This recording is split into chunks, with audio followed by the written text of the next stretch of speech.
There's an old saying that if you stick with something you don't like for long enough, you'll eventually learn to really like it. That was entirely the case for this car right here. The Audi TT RS might not be the most prevalent car in the series, but is certainly one of the more unique ones. For one, it is the only 5-cylinder car in the entire game. It has 340 horsepower from a 2.5-liter engine, and it makes over 400 pound-feet of torque as well. Now, I will 100% admit that I wasn't that big of a fan of this car at first, and I thought that it was actually mistiered as a performance car. I saw those on-paper specs, and I thought it left it feeling very outclassed by its competition and that it was nothing special. More on those specs in a minute, but I thought it should have been tiered as a sports car. But after using it more often, I realized just how wrong I was about it, and that it actually brings a lot to the table. It has a direct competition with the 911 Targa S in a head-to-head competition, making it its direct rival. So comparing this car to not only the Targa, but the rest of the cars in the tier as well, and it actually finds itself a really nice niche.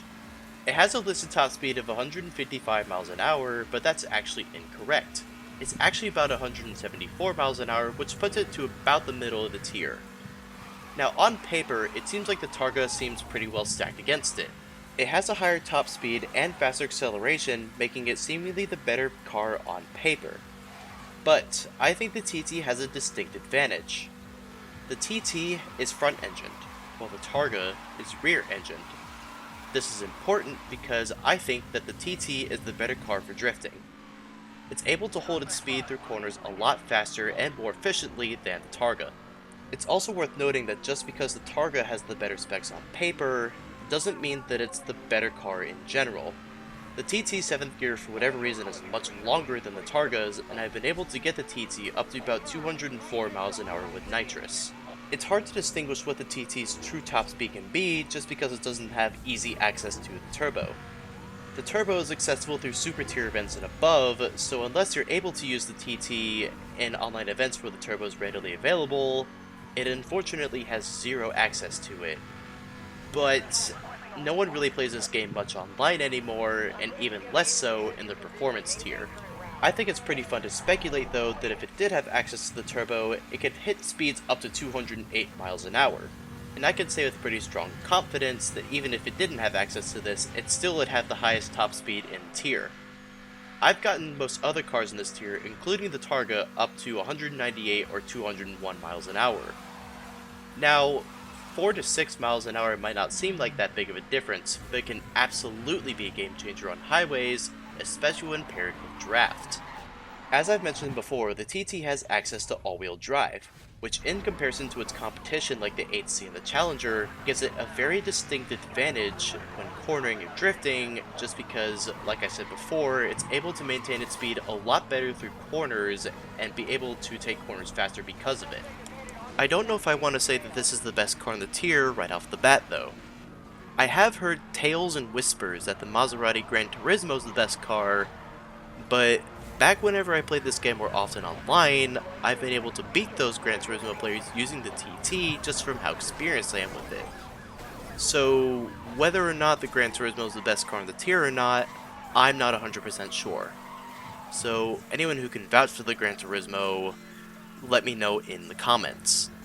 I'll also give the TT credit for being very accessible throughout the tier overall, being the second car you unlock after the Camaro. It has that face-off event against the Targa like I mentioned earlier, but it's also just readily accessible throughout the majority of the performance tier events, making it that much more useful overall. So between its all-wheel drive and the attributes that I mentioned before that give it that distinct edge over its competition, I will say that the Audi TT is quite possibly one of the most underrated cars in this tier overall, and I absolutely will say that it's one of the best cars in the performance tier. Now thankfully, as we move on to the cop side of things, the TT retains that usability and accessibility that make it so good as a racer. So with that being said though, I'm not quite sure what to add about the Interceptor version of the TT that hasn't already been said about the racer version, because it feels mostly the same. But I will mention that even though the TT is still one of the better Interceptors in the tier, it still finds some notable competition in the Targa. But now, another Porsche rival has, I think, even greater potential than the TT, and that is the Cayman.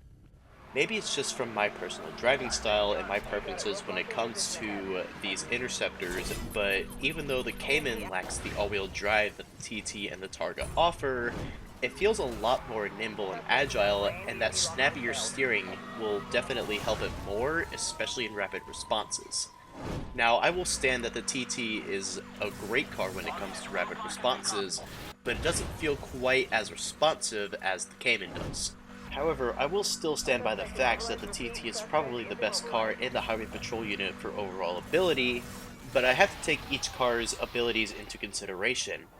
And even though I will say that the TT definitely still feels good around corners and drifting, I will say that it doesn't feel quite as nimble as the rear engine cars like the Cayman and the Targa.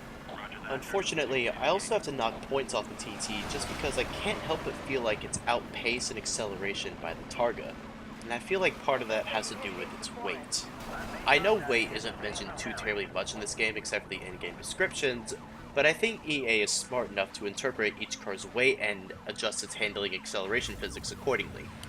And strangely enough, I think this actually comes into its own the most on highways. The speed limited by these Highway Patrol unit cars is actually about 190 miles an hour under nitrous. But the Targa gets there a little bit faster, and that leaves the TT in a bit of an awkward spot when it comes to acceleration, because even though they're meant to be polar opposites, and they in fact pretty much are, but I think it's actually flipped, where the Targa is better on highways, and the TT is better in more city-based places. Another strange but important and noticeable difference is that the Targa Interceptor is faster on straights than the TT. I've been able to get the Interceptor TT up to about 198, but the Targa I've seen exceed over 200 miles an hour, which, like I mentioned with the racer version, might not seem like that big of a difference, but it can absolutely be a game changer when paired with draft. One thing that the TT Interceptor definitely offers over the Targa and the Cayman is the potential for hot pursuits and interceptors. I think this car hits a lot better because of the added weight paired with nitrous, and it makes suspects take a lot more damage, especially when compared to the two aforementioned cars. Some people might also bring up that the Challenger and the Camaro do the same thing, but the TT does so in a way where it doesn't have to sacrifice its steering ability to remain effective. This is just from personal experience, but using the TT has brought some of my fastest times in both interceptors and rapid responses, showcasing just how effective it is as a strong all-rounder, which I think sets it apart from the rest of the cars in the Highway Patrol unit. Just like with the racer side, I'll also bring up the Maserati Gran Turismo as being potentially better than the TT, but I've still proven this car under my own usage as being much more effective.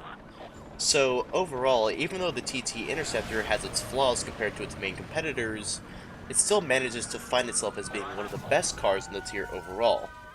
I'll rate it a really solid 9 out of 10, which might come from a little bit of bias honestly, but I think it's really well deserved here.